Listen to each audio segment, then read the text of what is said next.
Boa tarde, igreja. Boa tarde, queridos.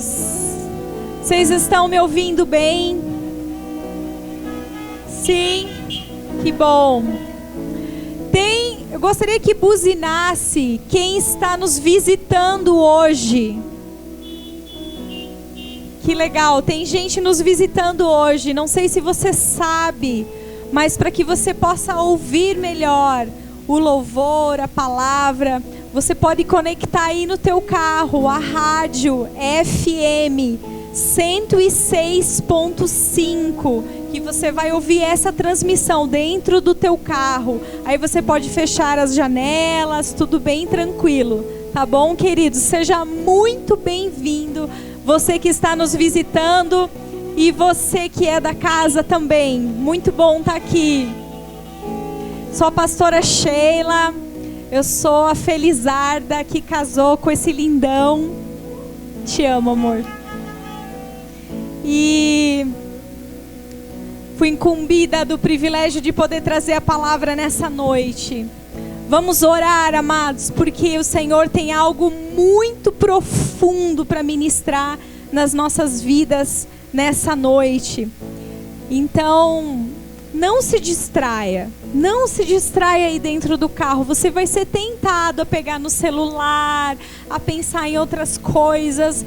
Mas se você separou este momento para cultuar ao Senhor, não se distraia. Você que está nos assistindo de casa, cuidado com as distrações, porque elas podem roubar aquilo que o Senhor tem para você. Não permita, tá bom? Vamos orar, queridos. Prepara, Senhor, prepara o nosso coração para receber das boas sementes da Tua palavra, Senhor, neste final de tarde, Pai. Senhor, quebra todo sofisma, todo preconceito, toda ideia errada, tudo que foi construído, todo pensamento construído contra o Teu reino, contra a Tua vontade, que está, Senhor, em desacordo com a Tua palavra. Quebra isso, Senhor, dentro de nós nessa noite. Oh, Senhor, em nome de Jesus, renova, Senhor. Transforma-nos pela renovação da nossa mente. Querido, coloque a mão na tua cabeça. Coloque. Senhor, renova as nossas mentes. Transforma-nos pela renovação da nossa mente. Ensina-nos, Senhor, porque conforme compreendermos, iremos sentir, e conforme sentimos, agimos. Então que a nossa mente, Senhor, esteja em conformidade com os pensamentos do alto, com a Tua palavra, em nome de Jesus. Amém, amém, glória a Deus, aleluia, aleluia. A gente vai passar por vários textos hoje. Alguns textos eu vou parar para você abrir aí na tua palavra. Alguns eu vou ler. Você pode anotar para depois você conferir em casa, tá bom, queridos? Na semana passada, o pastor Jean nos trouxe uma palavra muito profunda, muito esclarecedora a respeito do serviço, o sinal do serviço. Que o nosso Deus é um Deus que trabalha, que Ele nos fez a sua imagem e semelhança, e que quando Ele colocou o homem no jardim, Ele deu a incumbência dele cuidar do jardim. Para isso Ele iria trabalhar. Então o Senhor é trabalhador, os seus filhos são trabalhadores. Conversamos, o pastor falou semana passada a respeito de alguns conceitos errados que precisavam ser desmistificados, corrigidos, né? Desconstruídos. Então falamos a respeito de que o nosso serviço, ele tem que ser também com excelência, que não há caridade, né? Uma palavra tão sublime que tem na palavra em algumas traduções, troca a palavra amor por caridade. De tão sublime que é essa palavra. Mas tem pessoas que acham que caridade é dar o que não presta, é dar o que está velho, o que não dá mais para usar, é dar a sobra do dinheiro, a sobra dos recursos, a sobra do tempo. E nós vimos que não é assim, não é mesmo? Então foi uma palavra muito boa a respeito do serviço, do que o Senhor espera dos seus filhos. E eu vou dar continuidade a esse tema nessa noite. Nós vamos falar sobre algo que sempre dá o que falar. E em nome de Jesus, nessa noite, nós também vamos desconstruir tudo que foi construído pelo inimigo. E talvez até mesmo você tentando se enganar. Nós vamos falar hoje sobre salvação e serviço. Um tema picante. Você está aberto a ouvir a palavra? Eu quero que você ouça a palavra, o Senhor. Quem aqui crê que nós somos salvos pela graça mediante a fé na obra consumada de Cristo Jesus na cruz? Amém. Eu também creio. Fomos salvos pela graça mediante a fé na obra que foi consumada por Jesus na cruz. Vamos ler então Gálatas 2, do 16 a 21. Gálatas 2, 16 a 21. Eu já estou com o texto aqui, então eu vou ler e aí vocês podem me acompanhar. Eu só quero falar para vocês que contexto que é esse que o apóstolo Paulo está falando aos irmãos da região da Galácia, né? Porque era uma região ali, várias cidades, Derbe, Listra, Licaônia. Então, ele traz a seguinte palavra: o que acontece? Paulo, ele era o apóstolo dos gentios, não dos judeus, né? O Senhor o levantou para pregar aos gentios, aqueles que não conheciam a lei do Senhor, não conheciam as tradições judaicas, e o apóstolo Paulo foi enviado a esse tipo de pessoa. Esses irmãos deste lugar, eles haviam crido no Senhor, eles haviam recebido bem a palavra de Deus, ela havia entrado no coração deles. Só que o que aconteceu? Alguns irmãos, que a gente chama de judaizantes, estavam se infiltrando e ensinando falsas doutrinas. Eles tentavam convencer esses irmãos desta região de que bom que você crê na obra de Jesus. Que bom que você acredita que Ele é o Messias. Entretanto, para que você seja salvo, não basta que você apenas creia na obra dele. Você também precisa guardar as leis de Moisés. Você precisa guardar o sábado, você precisa se circuncidar. Se você fizer isso, você será salvo e você alcançará a maturidade espiritual. Era isso que estava sendo ensinado para eles. Então, quando o apóstolo Paulo escreve esta carta aos Gálatas, ele está combatendo essa falsa doutrina, dizendo que a salvação mediante a fé em Cristo Jesus, ela é suficiente. Suficiente.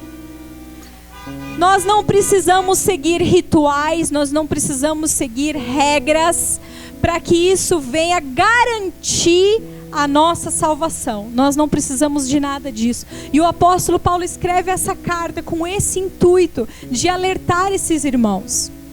Então vamos lá, capítulo 2, Gálatas 2, 16 a 21 diz assim: sabendo, contudo, que o homem não é justificado por obras da lei, e sim mediante a fé em Jesus Cristo. Também temos crido em Cristo Jesus para que fôssemos justificados pela fé em Cristo e não por obras da lei. Pois por obras da lei ninguém será justificado. Mas Mas, se nós, procurando ser justificados em Cristo, se a gente está buscando essa salvação em Cristo, fomos também achados pecadores, será que isso significa que Cristo é ministro do pecado? Falou, se a gente está buscando essa salvação em Cristo e Ele nos encontra cheios de pecado, será que Ele é ministro do pecado? De modo nenhum, porque se volto a edificar aquilo que destruí, a mim mesmo constituo transgressor, porque eu, mediante a própria lei, morri para a lei a fim de viver para Deus. Estou crucificado com Cristo. Logo, já não sou eu quem vive, mas Cristo vive em mim. E esse viver que agora tenho na carne, vivo pela fé no Filho de Deus, que me amou e se entregou por mim. Não anulo a graça de Deus, pois se a justiça é mediante a lei, segue-se que Cristo morreu em vão. Então o apóstolo Paulo estava falando assim, olha, se a justificação vem pela lei, se eu guardar toda a lei de Moisés e por causa disso eu for salvo, então Jesus morreu em vão, né? Se basta eu seguir todas essas regras, todos esses mandamentos, essas coisas do que fazer, não fazer, e eu já sou salvo, então para que Jesus precisava vir? Então é isso que ele está falando. Ele está falando, não, nós fomos justificados, ou seja, fomos declarados justos por causa do sangue de Jesus. Entretanto, o fato de eu ter sido salvo pelo sangue de Jesus não quer dizer que agora vou anular a graça de Deus. Não, eu vou viver a vida de Cristo na carne, no meu corpo. É Ele que vai viver em mim. Isso que o apóstolo Paulo está ensinando aqui. Amém, amados? Estão conseguindo acompanhar? Glória a Deus. Se você que está anotando e quiser anotar outros textos que falam sobre a justificação pela fé em Cristo, anote aí Filipenses 3, de 8 a 11. E também Romanos 4, 25. Não vou ler todos esses textos aqui, mas você pode conferir em casa. E aí, amados, eu quero ler mais um texto com vocês, que está lá em Tiago 1, 21 a 27, que é um texto muito interessante. Parece que Tiago está contradizendo o apóstolo Paulo, mas ele não está. Porque o apóstolo Paulo fala ali em Gálatas, né, que a salvação é pela fé em Cristo. E aí em Tiago ele diz assim, sem fé, ele fala que mostre-me a tua fé e eu vou te mostrar as minhas obras, e com as minhas obras você vai ver a minha fé. Então ele está falando de obras, mas vamos entender por quê? Por que o apóstolo, que Tiago, ele era irmão de Jesus, né, na carne, digamos assim. Tiago veio a crer em Jesus somente depois da sua ressurreição. E é muito interessante, mas é importante saber que Tiago está falando para um público totalmente diferente daquele que o apóstolo Paulo estava falando.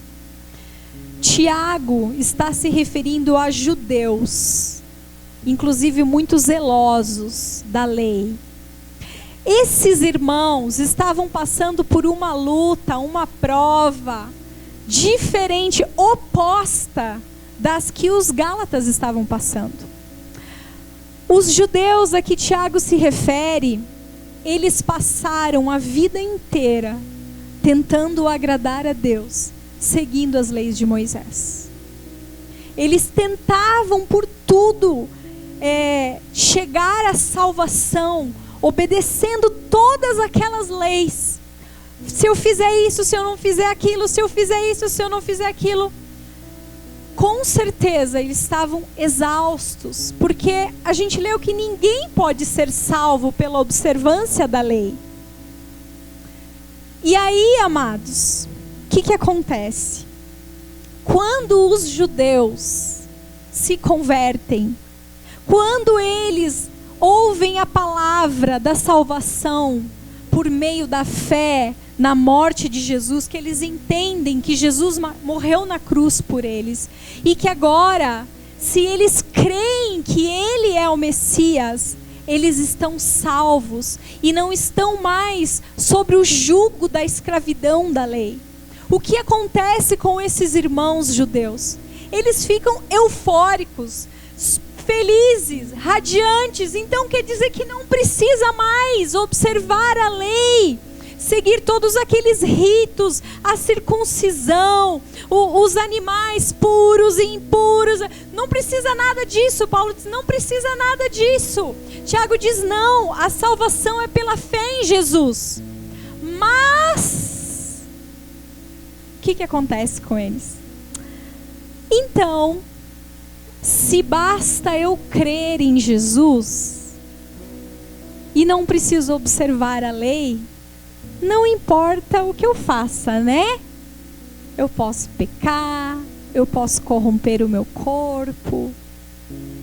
E aí, amados, eles foram para um outro extremo. Eles pensaram que simplesmente você crer, por você crer em Jesus, você não precisa fazer nada a respeito. E aí o apóstolo Tiago está combatendo esta heresia, este falso ensino, dizendo a eles que a salvação, ela traz consigo evidências. Eu vou repetir. A salvação traz consigo evidências. Quem é salvo, quem recebeu o Senhor Jesus não somente como seu Salvador, mas como seu Senhor, não vive mais, não é mais dono de si, é o Senhor quem vive através de nós. A vontade dele, como nós cantamos, tem que ser a nossa vontade. Então eles não estão em desacordo, eles se complementam. Vocês conseguem entender? Amém? Então vamos ler esse texto de Tiago que diz assim, Tiago 1, do 21 ao 27. Portanto, deixando toda impureza e acúmulo de maldade, acolham com mansidão a palavra implantada em vocês, a qual é poderosa para salvá-los. Sejam praticantes da palavra e não somente ouvintes, enganando a vocês mesmos. Queridos, eu preciso parar aqui e dizer para você, é possível que a gente engane a nós mesmos. Está aqui. E o Senhor hoje, eu creio que Ele está nessa noite trazendo à luz uma ideia totalmente contrária à sua palavra, que muitos acolheram no seu coração porque lhes era cômodo e conveniente e começaram a enganar a si mesmo. E hoje o Senhor quer dizer, chega de enganação. Chega, chega. Sejam praticantes da palavra e não somente ouvintes, enganando a vocês mesmos. Por quê? Se alguém é ouvinte da palavra e não praticante, assemelhe-se àquele que contempla o seu rosto natural num espelho, pois contempla a si mesmo, se retira e logo esquece como era a sua aparência. Mas aquele que atenta bem para a lei perfeita, a lei da liberdade, nela persevera, não sendo ouvinte que logo se esquece, mas operoso praticante. Operoso é uma palavra que significa aquele que opera, que realiza, que trabalha, que se esforça, que é produtivo, que causa efeito. Então aquele que é operoso praticante, esse será bem-aventurado no que realizar. Se alguém supõe ser religioso, se você acha que você é cristão, se você acha que está tudo certo, mas não refreia a sua língua, está enganando a si mesmo, a sua religião é vã. Queridos, o livro de Tiago é o livro mais prático que você vai encontrar na palavra. É o livro que mais vai falar sobre o resultado da fé na nossa vida, no dia a dia, na rotina, na prática. Ele vai dizer, se você crê em Jesus, você vai tratar os teus familiares assim. Se você crê em Jesus, a tua boca vai ser desse jeito. Se você crê na palavra do Senhor, você vai tratar os seus superiores assim. Porque a fé, ela não é algo místico. A fé é prática. A fé é prática. Aquilo que nós cremos precisa refletir nas nossas atitudes. Se eu acredito em algo, eu vou agir conforme aquilo. Muitas vezes nós falamos coisas e quando nós agimos de forma diferente, as pessoas dizem, não acreditei naquela pessoa porque ela falou uma coisa, mas ela fez outra. Então a fé é muito prática. E o livro de Tiago é muito prático. Continuando, ele fala assim, olha, a religião pura e sem mácula, ou seja, a devoção verdadeira ao Senhor, para com o nosso Deus e Pai é essa. É essa. 2 pontos. Faça uma oração no apelo e está tudo resolvido.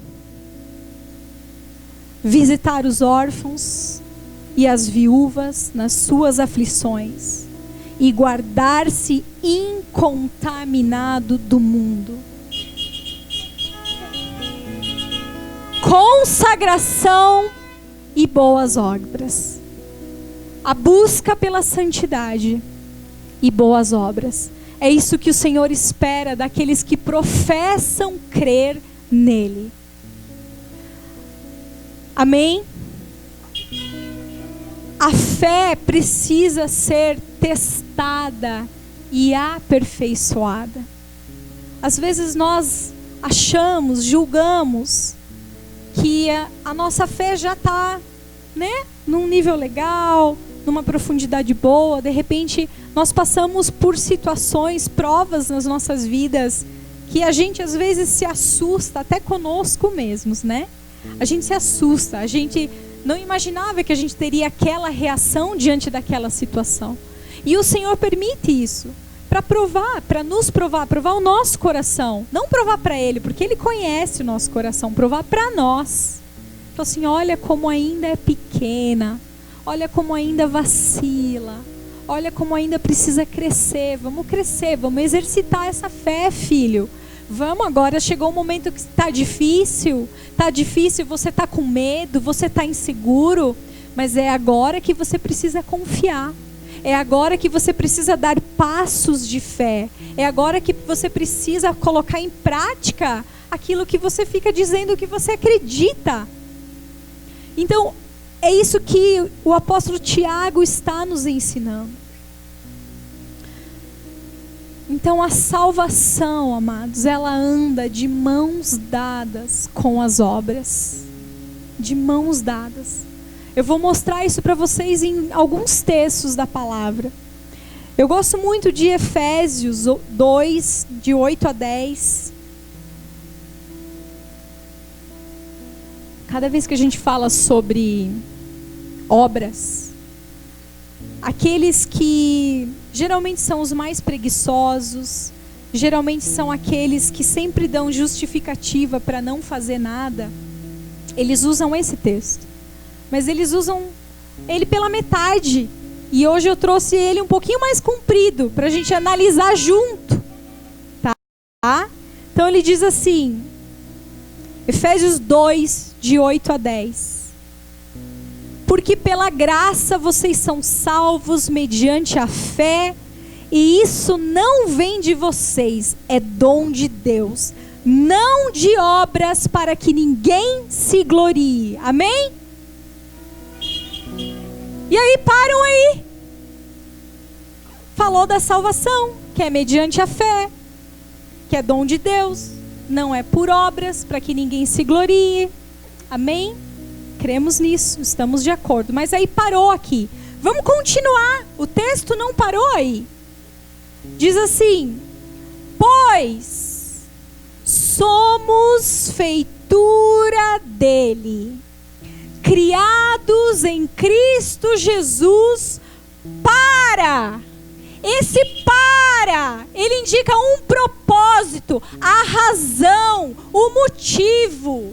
Por que nós somos feituras dele, criados em Cristo Jesus? Para quê? Para quê, Senhor? Para quê? Para boas obras, as quais Deus de antemão preparou para que andássemos nelas.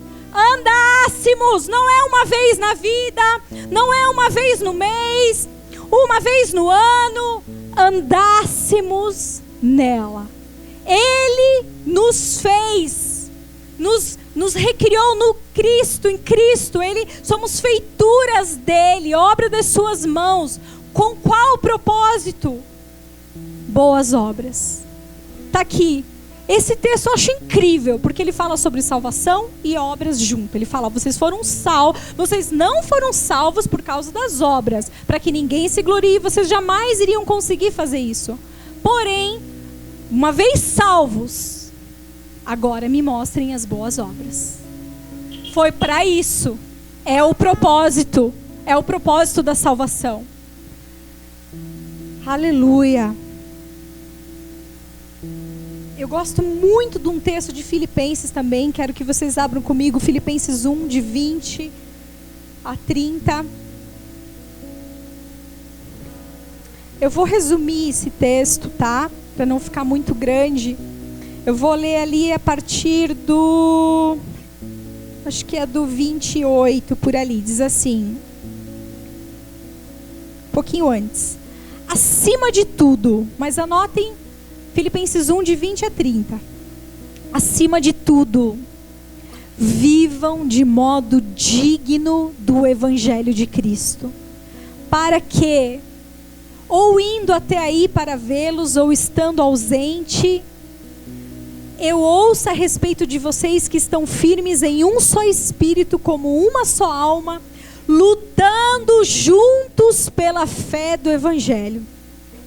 E que em nada se sentem intimidados pelos adversários. Pois o que para eles é prova evidente de perdição, para vocês é sinal de salvação. E isso da parte de Deus. Agora preste atenção nessa frase. Preste atenção. Porque vocês receberam a graça de sofrer por Cristo e não somente de crer nele.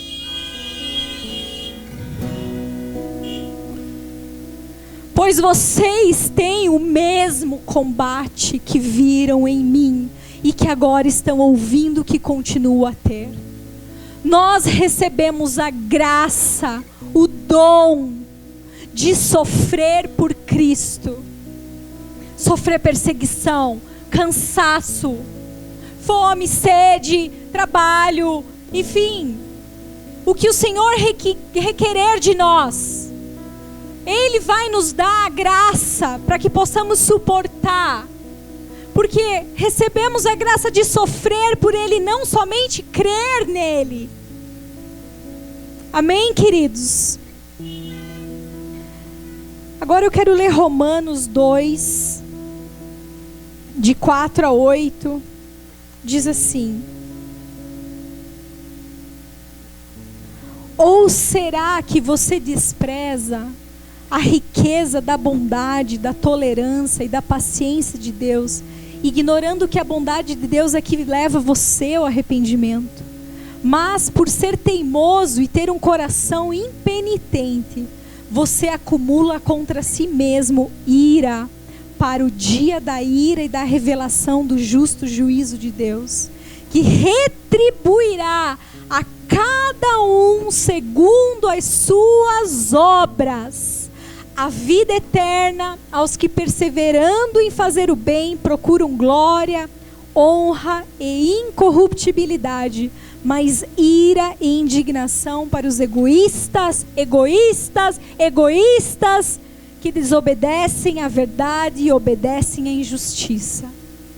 fala do dia do juízo, fala do dia da ira, fala de julgamento pelas obras. Anda junto, salvação e obras, salvação e obras. Mais um texto. Voltamos para Tiago. Tiago 2, a partir do 14, diz assim: você está me acompanhando? Aleluia.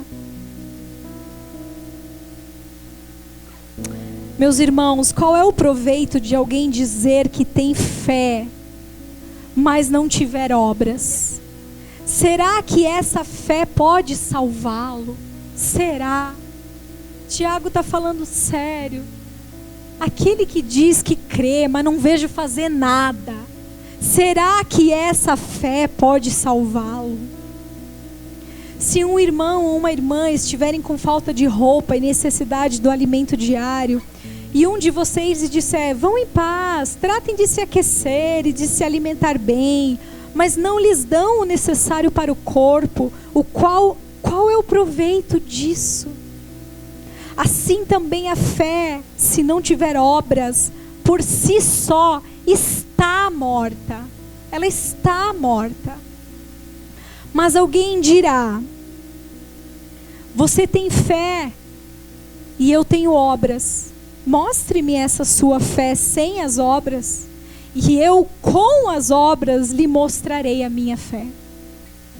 Você crê que Deus é um só? Você crê? Não, eu creio. Não, eu creio. Deus é um só. Não existe outro Deus. Eu não acredito em ídolos. Eu não acredito em imagens. Eu não acredito em toda essa viagem astral e coisa nada. Eu acredito. Existe só um Deus. Ah, você acredita nisso? Que bom. Continuando o texto. Você crê que Deus é um só? Faz muito bem. Até os demônios creem. Até os demônios creem e tremem. Seu tolo, você quer ter certeza de que a fé sem obras é inútil? Por acaso não foi pelas obras que Abraão, o nosso pai, foi justificado quando ofereceu o seu filho Isaque sobre o altar? Olha o exemplo que ele dá. O pai da fé, Abraão. Quando o Gênesis 15 diz que Abraão creu e isso lhe foi acreditado como justiça, ele creu. Primeiro veio a crença de todo o coração, ele creu. Gênesis 15. Só que depois o Senhor coloca essa fé à prova. Em Gênesis 22, ele prova que ele realmente cria. Então Tiago cita esse evento que Abraão oferece Isaque quando o Senhor lhe pede. Esse é uma passagem de Gênesis 22. Ele estava falando: olha, por acaso não foi pelas obras que Abraão, nosso pai, foi justificado? Ele está falando assim, ele creu e depois ele provou com as obras dele que ele realmente havia crido. Você percebe que a fé operava juntamente com as obras e que foi pelas obras que a fé se consumou? E se cumpriu a escritura que diz: Abraão creu em Deus e isso lhe foi atribuído para a justiça. Agora ele cita Gênesis 15. E ele foi chamado amigo de Deus. Assim vocês percebem que uma pessoa é justificada pelas obras e não somente pela fé. De igual modo, será que não foi também pelas obras que a prostituta Raabe foi justificada quando acolheu os emissários e os fez partir por outro caminho? Porque assim como o corpo sem espírito é morto, assim também a fé sem obras é morta. Amém, queridos? Esse texto também está muito claro, falando a respeito da importância, da evidência da nossa salvação, da evidência daquilo que a gente declara crer. Eu quero pegar um texto do Antigo Testamento, que é um texto de Daniel. Estamos falando sobre salvação e obras. Daniel 7, anota aí, de 9 a 10.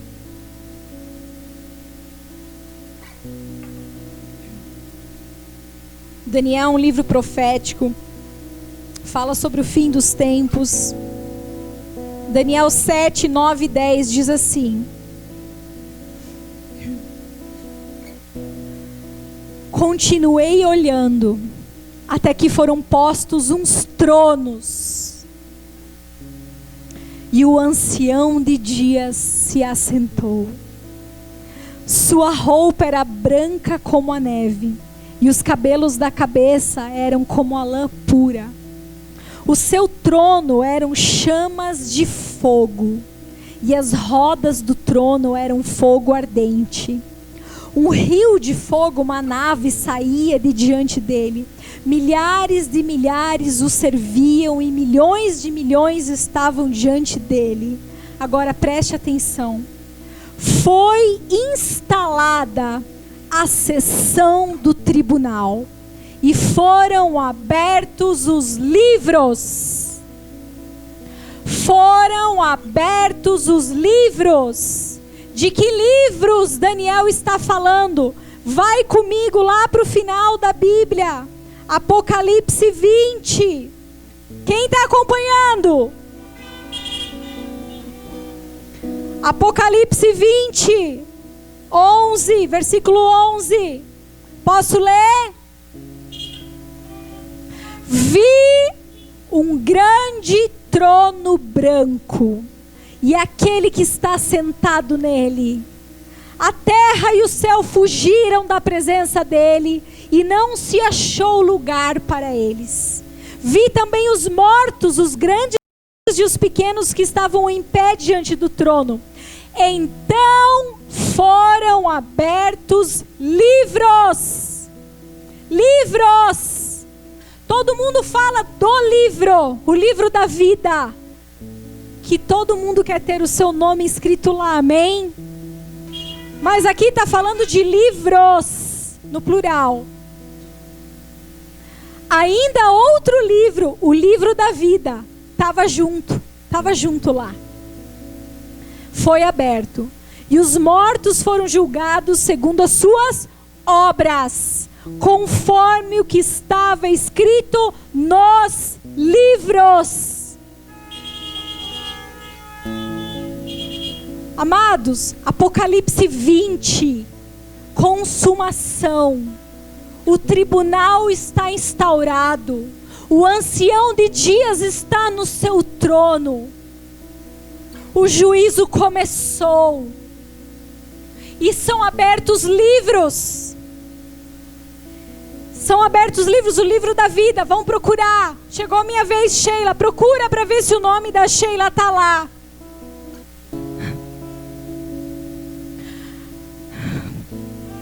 Achei! Nome de Jesus.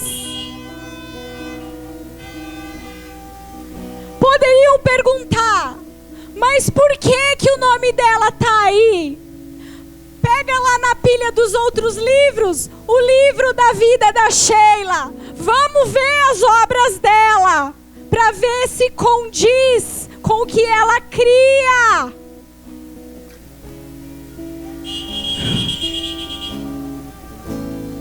Você está entendendo, amados, a seriedade disso? Eu oro para que você entenda.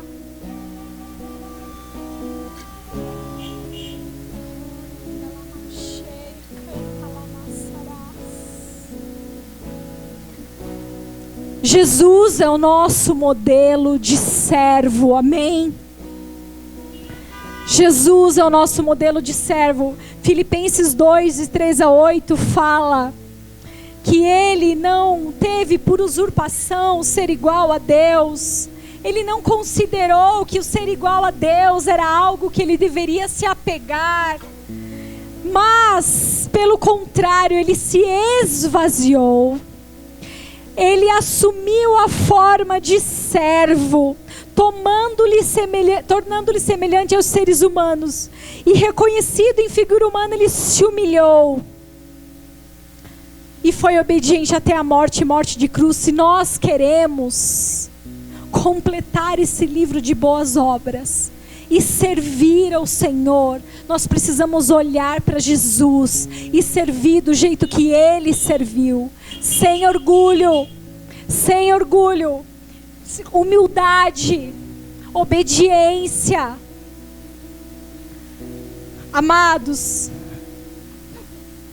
Lucas 22, 24, Jesus está falando ali para os seus discípulos. Eles estavam discutindo sobre quem seria o maior. E Jesus fala: olha, vocês querem saber quem é o maior? O maior é aquele que serve. Você quer ser o maior? Seja o que mais sirva. É isso que Jesus está falando. E daí ele termina falando assim: pois qual é o maior? Aquele que está à mesa ou aquele que serve? Pois no meio de vocês eu sou como quem serve. Vocês são os que têm permanecido comigo nas minhas tentações, e eu confio a vocês um reino, assim como meu Pai confiou a mim. Para que? Preste atenção. Para que comam e bebam a minha mesa no meu reino. Espera aí, Jesus. Então a gente precisa aprender a se humilhar, a obedecer, a servir, para que um dia a gente participe da mesma mesa que o Senhor no seu reino. É isso. Eu não tenho tempo de ler tudo aqui, mas nós vamos entrar num texto muito chave agora, amados. Lucas 14, por favor, abra aí. Lucas 14, a partir do versículo 1, tem um cenário. Jesus está na casa de um fariseu, foi convidado para uma refeição. Nesse lugar era um sábado, ele não quer nem saber o que iam achar, o que iam julgar. Ele cura um homem naquele momento. Depois que ele cura aquele homem, alguns não entendem, ficam calados. Ele diz assim, ele começa a reparar que os convidados começam a escolher os melhores lugares na mesa.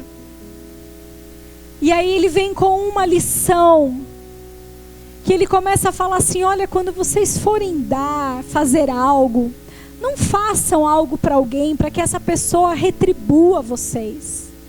Mas quando vocês forem fazer, quando vocês forem dar um jantar, convidem aqueles que não têm condições de retribuir.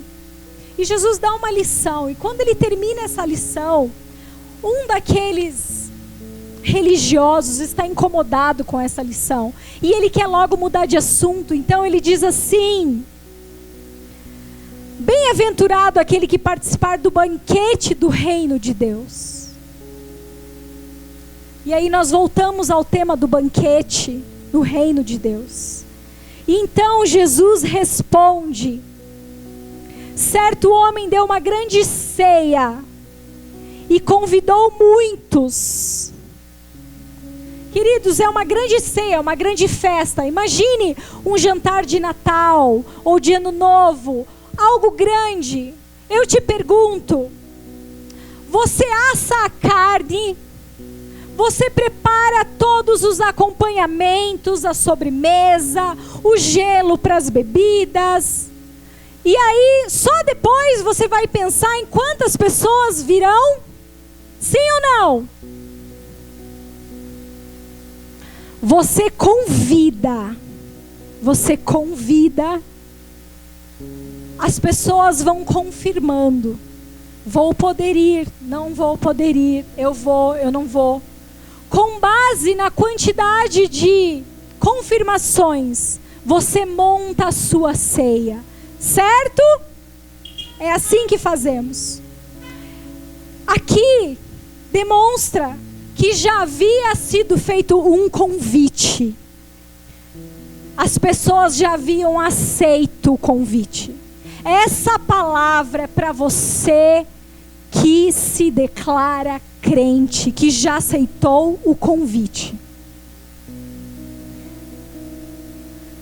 Mas na hora da ceia, quando chegou o momento mesmo de comer, enviou o seu servo para avisar aos convidados: venham, porque tudo já está preparado. E falou: você que confirmou, gente, pode vir, já está pronto, já vou pôr na mesa. Mas todos eles, um por um, começaram a apresentar desculpas. O primeiro disse: comprei um campo e preciso ir vê-lo, peço que me desculpe. Desculpa aí, gente, eu queria poder participar, mas eu comprei um negócio lá, eu preciso ir ver como que funciona. Eu comprei um terreno lá, eu comprei uma casa, eu comprei uma TV nova, eu comprei umas coisas lá. Deus está me abençoando, Deus está me prosperando, e agora eu pude comprar, mas não vou poder ir. Mas desculpa aí. Outro disse: comprei 5 juntas de bois e vou experimentá-las, peço que me desculpe. 5 juntas de boi sugere que o homem tinha muita terra. Quem tem muita terra tem servos. Os servos, os seus empregados, não poderiam ir experimentar esses bois. Sabe o que era isso? Desculpa mal lavada. Eles falavam: olha, Deus está me prosperando, estou crescendo muito. Comprei umas coisas e sabe como é que é? Com grandes poderes vem grandes responsabilidades. Preciso ir cuidar das bênçãos que Deus tem me dado. Não vou poder ajudar, mas desculpa aí. Peço que me desculpe. Você está entendendo?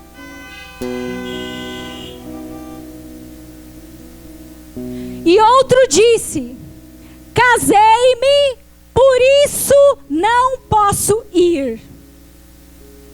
Casei-me. Vou te falar uma coisa desse bonitinho aqui que casou.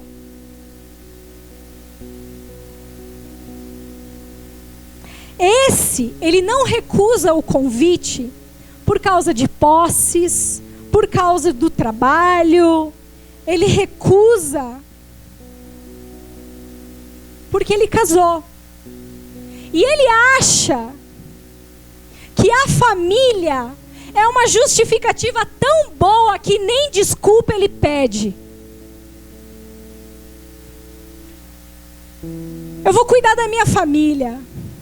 Eu vou passar um tempo de qualidade com a minha esposa, com os meus filhos. Eu não vou pedir desculpa porque você com certeza vai entender que isso é importante.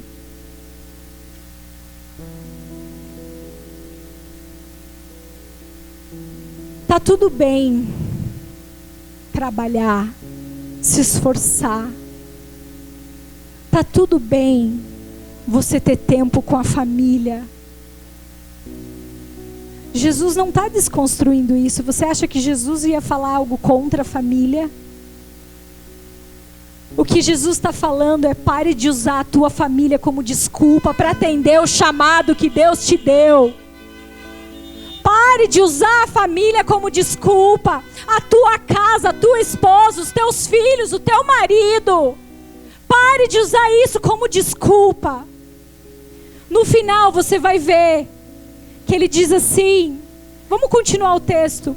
O servo voltou e contou tudo ao seu senhor. Então, irado, o dono da casa disse ao seu servo: saia depressa, vá para as ruas, becos da cidade, traga para cá os pobres, os aleijados, os cegos, os coxos. Mais tarde o servo lhe disse: patrão, já fiz o que o senhor mandou e ainda há lugar. Então o Senhor disse ao servo: saia pelos caminhos e atalhos e obrigue todos a entrar, para que a minha casa fique cheia. Sabe por que ele tinha que obrigar a entrar?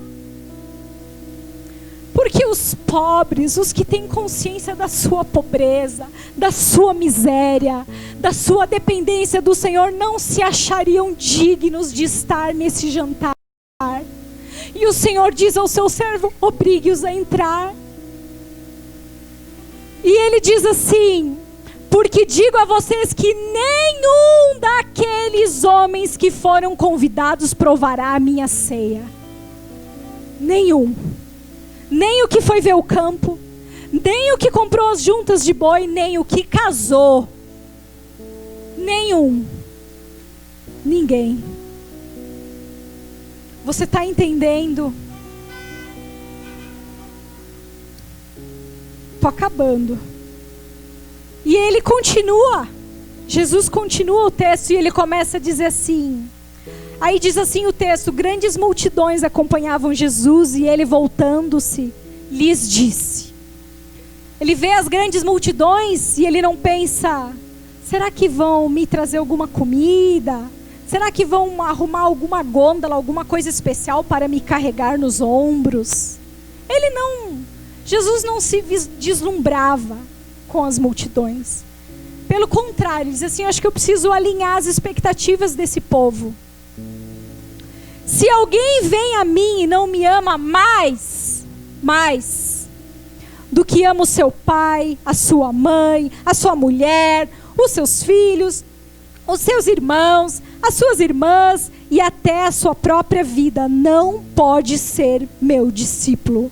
E quem não tomar a sua cruz e vier após mim, não pode ser meu discípulo. Pois qual de vocês, pretendendo construir uma torre, aí ele vai falar: vocês têm que calcular o preço. Ele vai falar da construção da torre, ele vai falar daquele que se prepara para uma guerra. Ele diz assim: não assumam essa decisão de forma leviana. O que está em jogo? Se você diz que você quer ser meu discípulo, pois bem, eu espero que você tenha uma devoção a mim maior do que tudo. Eu espero que você me ame mais do que a sua família. Eu espero que você me ame mais do que a si mesmo. Uma das coisas mais difíceis vai ser você carregar a cruz, porque carregar a cruz é instrumento de morte, de tortura. É matar a tua vontade, é matar o teu eu, o que você acha, as tuas opiniões, as tuas ideias, e você ouvir a minha vontade, fazer o que eu quero. Esse é o preço. E no final ele diz assim: assim, pois, qualquer um de vocês que não renuncia a tudo que tem não pode ser meu discípulo. Essas são as condições para nós seguirmos a Jesus. E aí, em seguida, ele diz assim: parece que mudou de assunto, mas ele não mudou de assunto. O sal é certamente bom, mas se o sal se tornar insípido, como lhe restaurar o sabor? Não presta mais nem para a terra, nem para monte de estrume. Lançam-no fora. Quem tem ouvidos para ouvir, ouça. Peraí, Jesus, você estava falando do banquete, que todo mundo já tinha sido convidado, todo mundo tinha confirmado presença. Aí o Senhor falou aqueles que não foram porque estavam, tinham outros afazeres mais importantes do que atender o seu chamado. Aí o Senhor fala sobre o preço de te seguir, mas esse negócio do sal aqui não entendi. Mateus 5,13. No Sermão do Monte, Jesus diz assim: vocês são o sal da terra.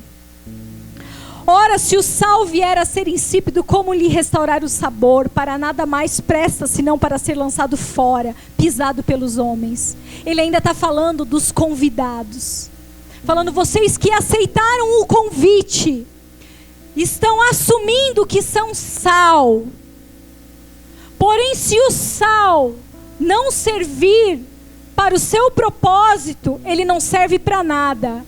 Se você se diz meu discípulo, mas você não me serve conforme as minhas prerrogativas, você não serve para nada. Você é um servo inútil. É muito sério, amados. É muito sério. Mas Jesus, ele traz esse alerta, porque ele não deseja condenar ninguém. Ele deseja despertar. Amém? Ele está dando uma chacoalhada. Ele diz assim: desperta. Ouvimos aqui hoje no louvor, Desperta, igreja. Vocês já atenderam o chamado, já aceitaram o convite. Qual é a desculpa que nós temos dado? Porque a hora da ceia chegou. A hora da ceia vai chegar. Amados, vamos pensar como esses convidados, tá? Recebemos um convite para um grande evento, uma grande ceia, um grande banquete. Estamos somente esperando o nosso anfitrião nos mandar o alerta, dizer pode vir, já está na mesa. O que você faz entre o primeiro convite e o segundo? Pensa aí, o que você faz? Pense que o anfitrião é alguém muito importante, a pessoa mais importante que você já conheceu. Você vai até a casa dele. É um grande evento. Você não vai pensar no que você vai vestir, sim ou não? Mulherada, me ajudem. Você precisa providenciar vestes apropriadas. Você não vai com a roupa que você vai trabalhar todos os dias, sim ou não? Guardou essa informação? Se você não quiser abrir, não precisa, eu estou abrindo Mateus 22. Mateus 22 narra essa mesma parábola da festa do casamento. De novo, Jesus lhes falou por parábolas, dizendo: o reino dos céus é semelhante a um rei que preparou uma festa de casamento para o seu filho. Eu gosto acho que é Vitor Vieira, que ele diz assim: quem tem Gênesis 1 no currículo, imagina o que fará na festa de casamento do seu filho. Eu quero estar nessa festa. Você também? O reino dos céus é semelhante a um rei que preparou uma festa de casamento para o seu filho. Enviou os seus servos a chamar os convidados para a festa, mas estes não quiseram vir. Enviou ainda outros, e assim segue. Nós conhecemos a história. O que eu quero é que você pare comigo no versículo 11. Mateus 22, 11. Diz assim: mas encheu-se a sala daqueles improváveis. Quando o rei entrou para ver os que estavam à mesa, notou ali um homem que não trazia veste nupcial. Ou seja, teve um convidado que não se importou com que roupa ia. Qualquer roupa. E perguntou-lhe: amigo, como você entrou aqui sem veste nupcial? E ele emudeceu. Então o rei ordenou aos serventes: amarrem os pés e as mãos dele e atirem-no para fora nas trevas. Ali haverá choro e ranger de dentes, porque muitos são chamados, mas poucos escolhidos. Pastora Sheila, não estou entendendo. O Senhor vai mandar alguns para o inferno porque não estavam com uma roupa apropriada no banquete? Sim. Mas como assim? Você não entendeu o que são essas vestes? Vamos lá. Apocalipse 19. Apocalipse 19, do 7 ao 9. Posso ler? Alegremo-nos, exultemo-nos e demos a glória, porque chegou a hora das bodas do Cordeiro. Olha a ceia aqui. Olha a grande ceia. As bodas do Cordeiro. E a noiva dele já se preparou. A ela foi permitido vestir-se de linho finíssimo, resplandecente e puro. Olha a ênfase na roupa. O que é essa roupa? Versículo seguinte: porque o linho finíssimo são os atos de justiça dos santos. As obras. Nós vamos nos vestir.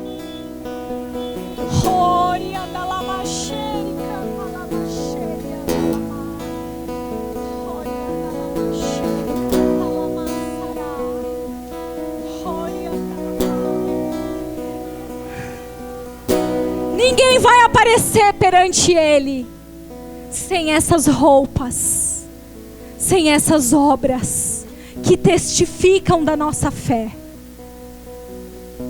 Se você abrir Apocalipse um pouquinho antes, no capítulo 4, você vai ter uma visão do trono. Eu quero ler rapidamente com vocês. Não se distraiam. Diz assim: imediatamente me achei no Espírito, 4:2, e eis que havia um trono armado no céu. Alguém estava sentado no trono, e esse que estava sentado era semelhante no aspecto à pedra de jaspe e ao sardônio. Ao redor do trono havia um arco-íris semelhante ao aspecto de uma esmeralda. Ao redor do trono haviam também 24 tronos, e neles estavam sentados 24 anciãos, vestidos de branco e com coroas de ouro na cabeça. Do trono saíam relâmpagos, vozes, trovões, e diante do trono estavam acesas as 7 tochas de fogo, que são os 7 Espíritos de Deus. Diante do trono havia algo como um mar de vidro, semelhante a cristal. Eu quero que você imagine o grande dia que nós estaremos diante desse trono. E o Senhor vai te chamar pelo nome. E Ele vai pedir o livro da vida e o livro das obras.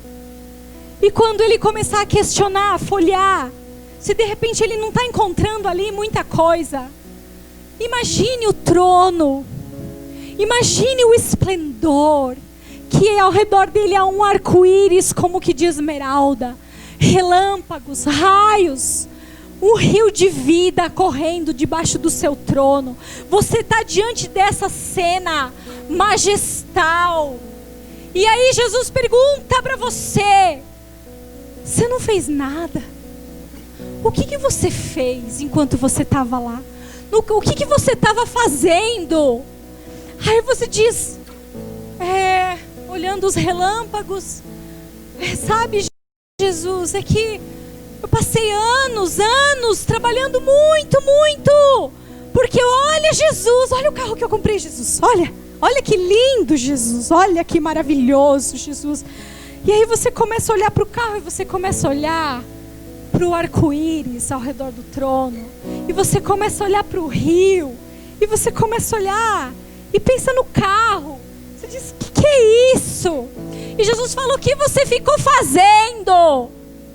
E você diz, sabe, Jesus, é que eu precisei trabalhar muito, porque, sabe aquele vestido? Eu queria tanto comprar aquele vestido, Jesus. Eu queria ir lá ajudar, mas eu fui fazer uma hora extra, porque eu ganhava um dinheiro extra, porque eu podia comprar isso daqui, sabe? Daí eu podia comprar isso daqui, e aí eu tinha muitos vestidos no meu armário, Jesus. O que você estava fazendo?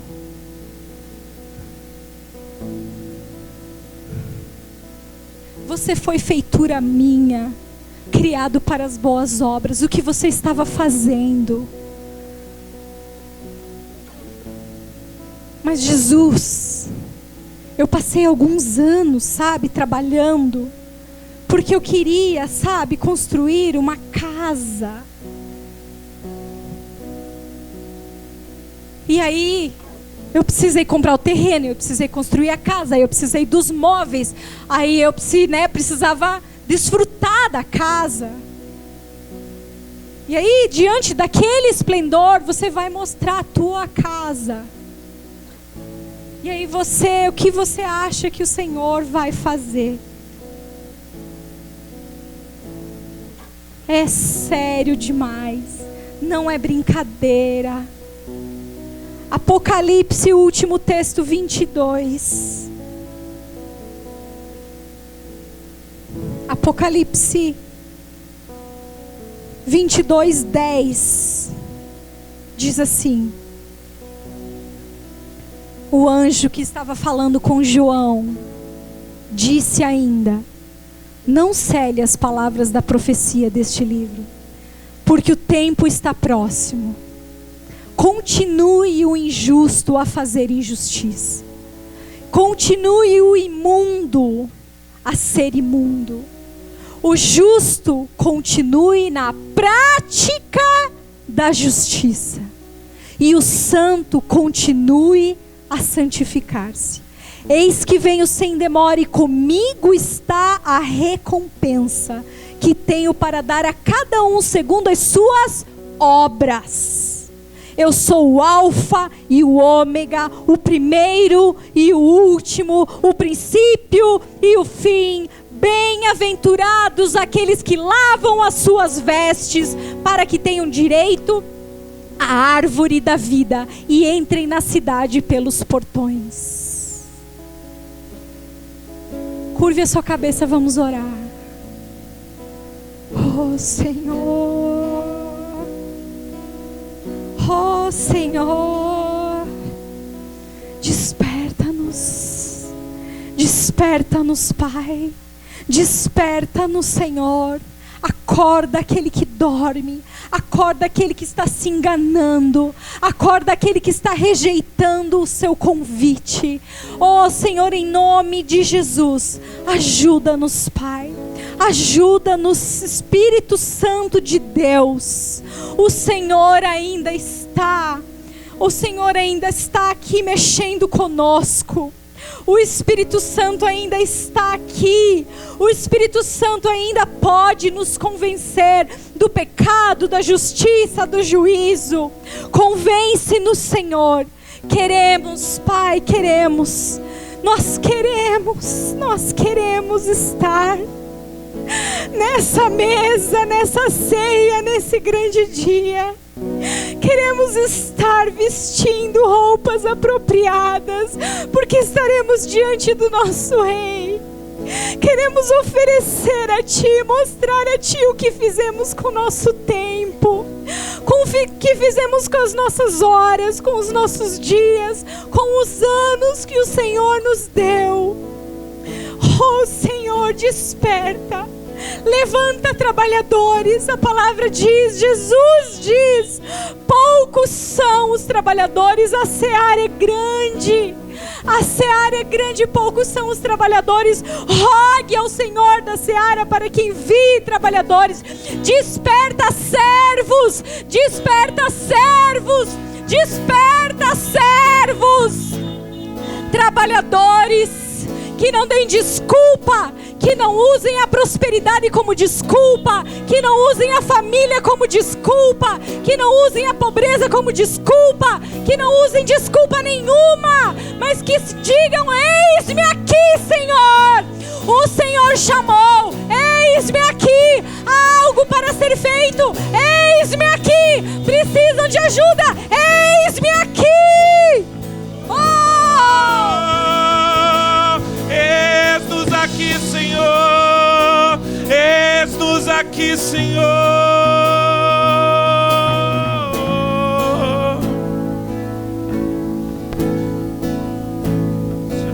Em nome de Jesus.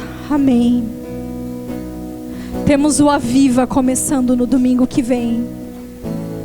Eu gostaria que você aproveitasse esse tempo. Falta uma semana para você se consagrar. Não esqueça dessa palavra. Pegue os textos. Se você quiser, eu vou dispor os textos nos grupos. Medite sobre eles. Deixe Deus falar profundamente com você essa semana. Em nome de Jesus. Amém.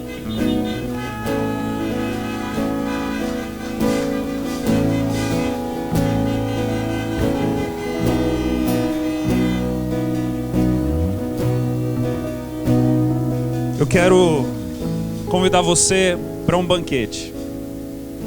Nós temos nos esmerado em sermos uma igreja de relacionamento.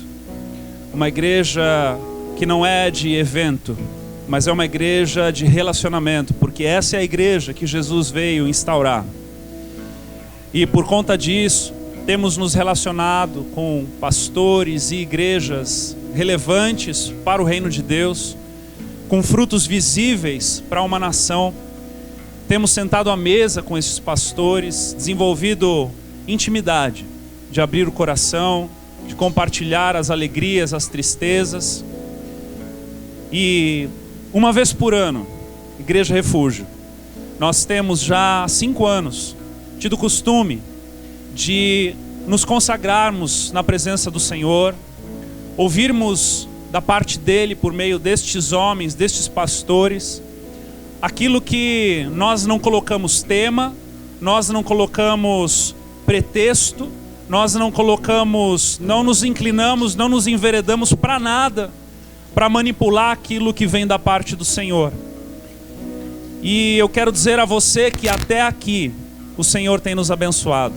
Até aqui nós temos visto o fruto de direção divina ao longo destes anos, onde homens têm falado ao nosso coração da parte do Senhor e temos visto evidências, frutos, temos colhido ao longo do ano. E eu creio que este ano não vai ser diferente. Amém?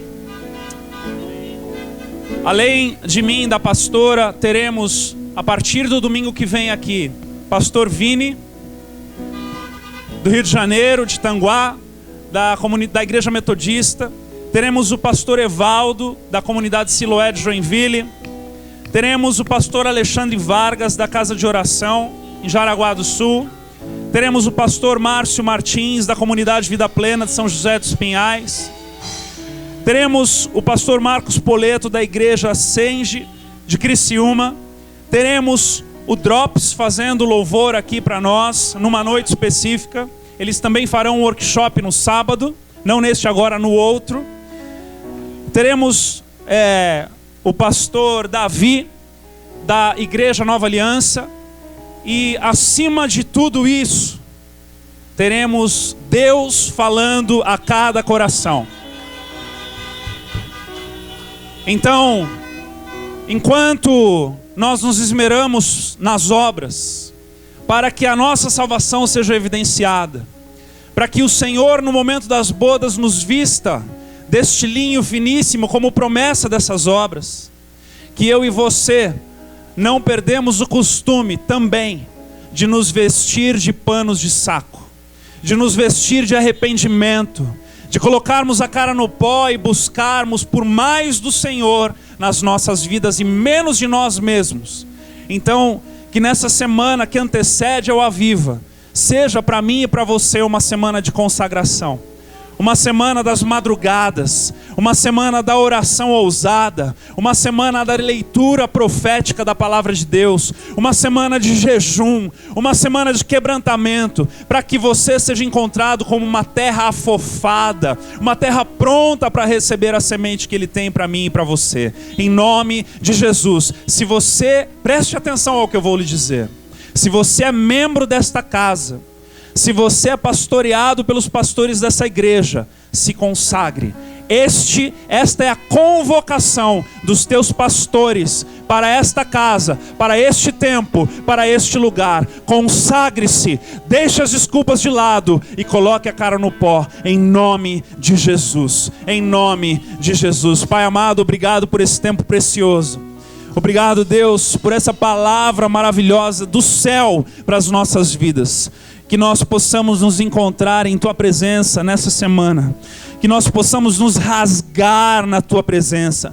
Rasgar as vestes velhas. Colocar panos de saco. Nos encontrarmos na intimidade. E sermos encontrados servos bons e fiéis na Tua presença. Para que Tu tenhas autoridade e falar aquilo que o Espírito disser à igreja. Nós possamos ser aqueles que ouvimos e obedecemos e caminhamos na Tua direção em nome de Jesus. Leva-nos em segurança, guarda a nossa entrada, a nossa saída, em nome de Jesus. Amém e amém. Deus te abençoe, uma boa semana.